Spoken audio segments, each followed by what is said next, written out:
আহা না কলিজা, ৰৈ আছো মই তোমাৰ বাবে, ৰৈ আছো মই তোমাৰ বাবে।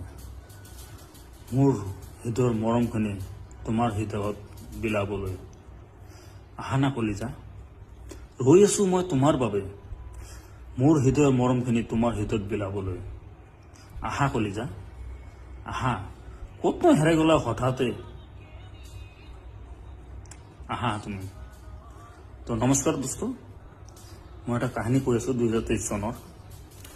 তো মই যোৰহাটৰ পৰা চিলাপথলৈ গৈছিলোঁ। চিলাপথৰ পৰা কামখিনি শেষ কৰি মই উভতি অহা সময়ত চিলাপথত বাছত উঠাৰ পিছত এটা ষ্টপেজত গৈ পেলাই বাছখন ৰখাৰ পিছত এজনী ছোৱালী উঠিলে।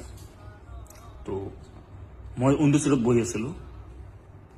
মোৰ পিছৰ ছিটটোত এজন বুঢ়া বয়সস্থ মানুহজন বহি আছিলে, তেখেতো উইণ্ডো ছিটত বহি আছিলে। তো বুঢ়াজনক ক'লে যে ছোৱালীজনে ক'লে যে খুৰা ছিটটো এৰি দিব নেকি? নাই, মই নিদিওঁ, মোৰ প্ৰব্লেম আছে। তো তাৰপিছত তাই মোৰ তাত আহি ক'লে যে দাদা উইণ্ডো ছিটটো এৰি দিব নেকি? বোলে কিয়? মোৰ এনেকুৱা ভমিটিঙৰ প্ৰব্লেম আছে। ঠিক আছে বহা।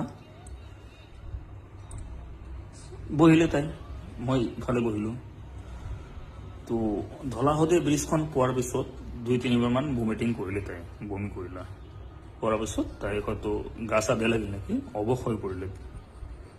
মোৰ কান্ধতে মূৰটো পেলাই শুই থাকিলে।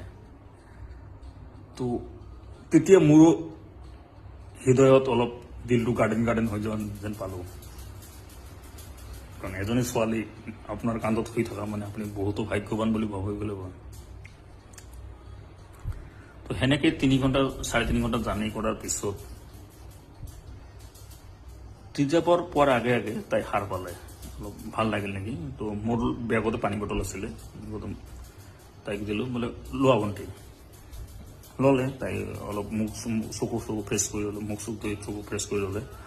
কৰাৰ পিছত অলপ দেৰি কথা পাতিলোঁ, আধা ঘণ্টামান সময় কথা পাতিলোঁ। তেতিয়া আমি আহি পালোঁ তিতাবৰ আহি পোৱাৰ পিছত তাই ক'লে, বহুত কথা পাতিলোঁ, তাইৰ ঘৰত কোন আছে, মোৰ ঘৰত কোন আছে, মই বহুত কথা। কিন্তু মোৰ ভিতৰত অলপ হৃদয়খন অলপ উতলি থকা যেন লাগিছে, অনুভৱ কৰিছিলোঁ মই। সঁচা কথা কৈছোঁ দেই। তাৰপিছত তাই ক'লে, দাদা আপোনাৰ ফোন নম্বৰ দিয়ক না, মোৰ আপোনাৰ লগত কথা আছে। কাৰণ বাছত বহুত মানুহ আছিল কাৰণে হয়তো তাই তেনেকৈ ক'লে। তো মই তাইক ক'লোঁ যে ভণ্টি, মোৰ এইটো অফিচিয়েল নম্বৰ হয়, মোৰ ছেকেণ্ড নম্বৰ নাই।